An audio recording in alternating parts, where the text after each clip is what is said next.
আওয়ামী লীগের ভবিষ্যৎ খুবই ভালো।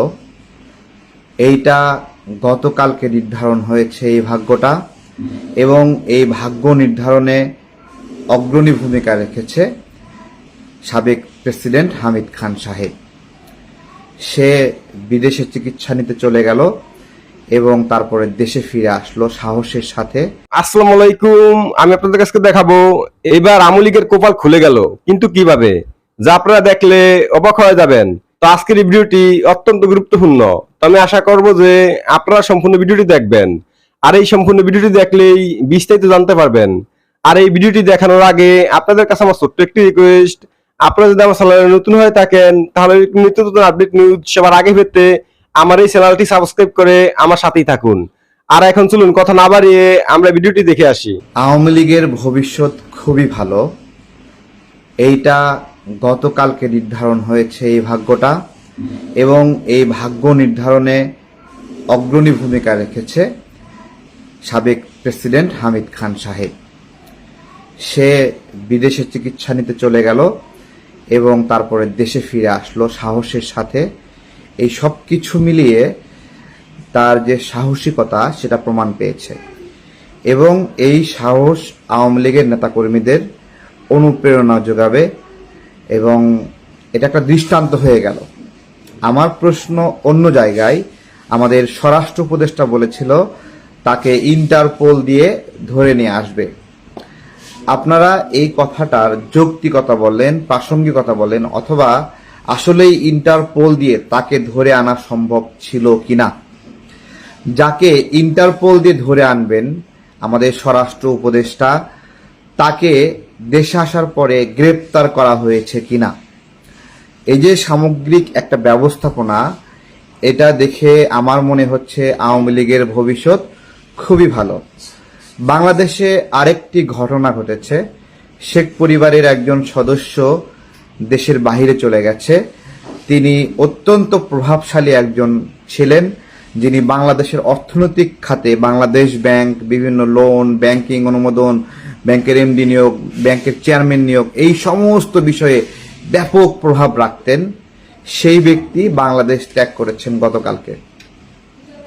তো ডক্টর ইউনূস স্যারের অনুমতিতে হামিদ খান সাহেব বাহিরে গিয়েছিল, দেশের বাহিরে চলে গিয়েছিল। এই কথাটি আমি বিশ্বাস করি, তার অনুমতিতে গিয়েছে। আমার প্রশ্ন হলো, এইরকম আরো কারা কারা বিশ্বাস করেন যে ডক্টর ইউনূস নিজেই অনুমতি দিয়েছিলেন হামিদ খানকে বাহিরে যাওয়ার জন্য? ঠিক একইভাবে শেখ পরিবারের সদস্য যে দেশের বাহিরে গেল, এই বিষয়েও অনুমতি দিয়েছেন ডক্টর ইউনূস নিজেই। এটা আমি বিশ্বাস করি।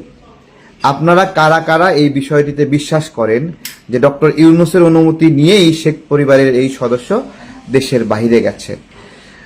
শুধু এই সদস্য না, আরও যারা অপরাপর সদস্য দেশেই ছিল, তাদের সবাইকেই ডক্টর ইউনূসের অনুমতি এবং তার ইন্ধন বলেন অথবা তার একটা সহযোগিতায় দেশের বাইরে একজন একজন করে নেওয়া হয়েছে। এটা আমি বিশ্বাস করি। আমি গণ অভ্যুত্থানের পরে ডক্টর ইউনূস যেদিন দায়িত্ব গ্রহণ করলেন, সেদিন একটা বক্তব্য দিয়েছিলাম ফেস দ্য পিপলে, যে আজ থেকে এই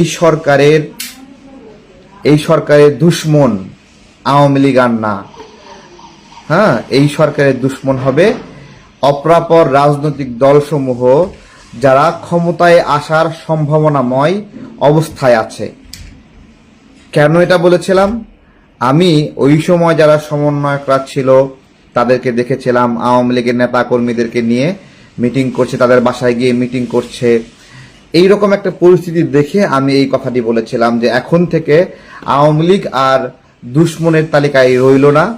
এখন থেকে দুশ্মন হলো বিএনপি, জামাত বা অপরাপর রাজনৈতিক দলসমূহ, যারা সম্ভাব্য ক্ষমতা আসবে।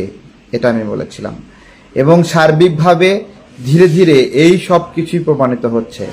আজকে আওয়ামী লীগ আমার শত্রুর তালিকায় নাই, আজকে আওয়ামী লীগ বিএনপির শত্রুর তালিকায় নাই, আজকে আওয়ামী লীগ জামাতের শত্রুর তালিকায় নাই, আজকে আওয়ামী লীগ ডক্টর ইউনূসেরও শত্রুর তালিকা নাই। হ্যাঁ, তো এইটা দেখে আমার মনে হচ্ছে যে আওয়ামী লীগের ভবিষ্যৎ খুবই ভালো। দেখুন, বিভিন্ন দল, সেটা বিএনপি হোক, জামাত হোক, এনসিপি হোক, সবাই আওয়ামী লীগকে তাদের দলে নেওয়ার জন্য বিজ্ঞাপন দিচ্ছে, ঘোষণা দিচ্ছে, ডিক্লারেশন দিচ্ছে, তাই না?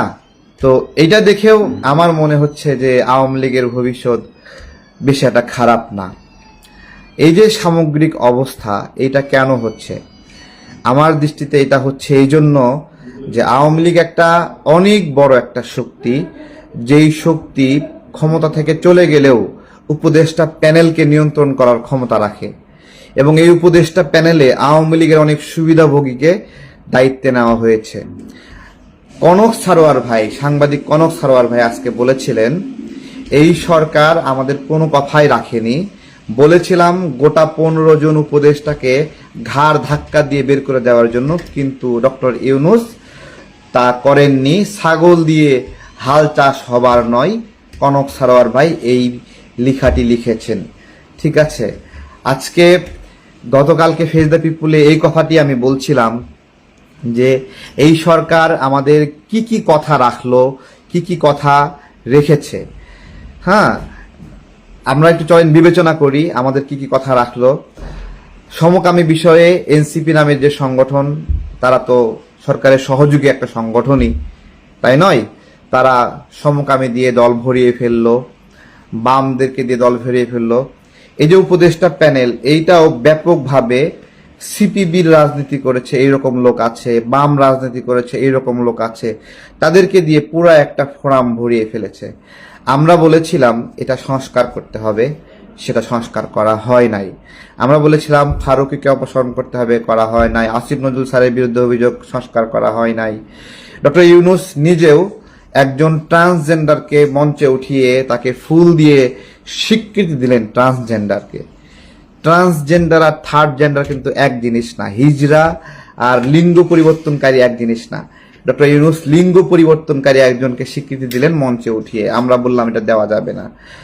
তাই তো যৌনকর্মীদেরকে কর্মী হিসেবে, শ্রমিক হিসেবে স্বীকৃতি দেওয়ার বিষয়ে নারী কমিশনের উদ্যোগকে উনি স্বাগত জানালেন, সংস্কার প্রস্তাবকে স্বাগত জানালেন। আমরা বলছি এটা দেওয়া যাবে না। স্টুডেন্ট ফর সোভারেন্টিনের 4 জন ছাত্রকে গ্রেপ্তার করা হলো, যারা পার্বত্য অঞ্চলে আদিবাসী শব্দকে কেন্দ্র করে লড়াই করছিল। আমরা সেটাকে আটকাতে পারলাম না, তাদেরকে গ্রেপ্তার করা হলো, জেল খাটানো হলো। তো আমি আশা করছি যে আপনারা সম্পূর্ণ ভিডিওটি দেখেছেন। তো আপনাদের যদি এই বিষয়টি নিয়ে কোনো মতামত থাকে আমাকে অবশ্যই কমেন্টে জানাবেন। আর আপনারা যদি আমার চ্যানেলে নতুন হয়ে থাকেন তাহলে আমার এই চ্যানেলটি সাবস্ক্রাইব করে আমার সাথেই থাকুন। তো দেখা হচ্ছে পরবর্তী ভিডিওতে। সে পর্যন্ত সবাই ভালো থাকবেন, সুস্থ থাকবেন। আল্লাহ হাফেজ।